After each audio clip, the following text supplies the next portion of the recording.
कोणत्या ना कोणत्या कारणामुळे निवडणुकांमध्ये वाद निर्माण होतात हे आपल्याला माहिती आहे, परंतु आज झालेल्या झेडपी निवडणुकीच्या निमित्तानं एक वेगळाच वाद सध्या समोर आला आहे। चक्क आमदार आणि उमेदवारांच्या अल्पवयीन मुलांनी मतदान केल्यानं मोठी खळबळ माजली आहे।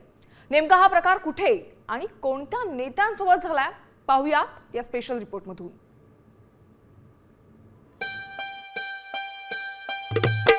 वयाचं 18 वर्ष पूर्ण झालं का ठासून मतदान करायचं तो आपला अधिकारच आहे, पण संभाजीनगरमध्ये आणि अकलूजमध्ये नेत्यांनी डोकं ठेवलंय घरी। असं का म्हणतोय त्यासाठी जरा ध्यान देऊन बघा। ही हाय विलास भुमरे, खासदार संदीपान भुमरेंचं चिरंजीव आणि आमदार। मतदानाच्या दिवशी गडी पांढरी कापडं घालून थाटात सकाळीच पाचोड गावच्या मतदान केंद्रावर हजर। गडी एकटं येत्याल ती विलास भुमरे कसलं, ढीगभर कार्यकर्त्यांसंग त्यांनी लेकाला बी आणलं।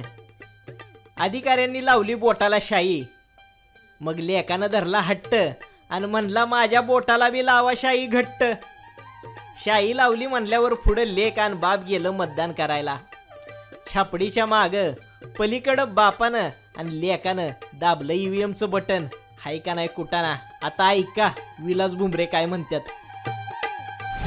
माझा छोटा मुलगा होता शिवांश, मतदान केंद्रावर मी गेल्यानंतर तो माझ्यासोबत आला।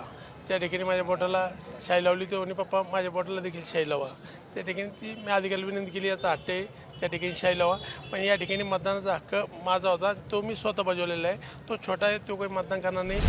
आता तुम्ही करा सारवा, पण जनता लय हुशार आहे, त्यांना सगळं दिसतंय बी आणि कळतंय बी।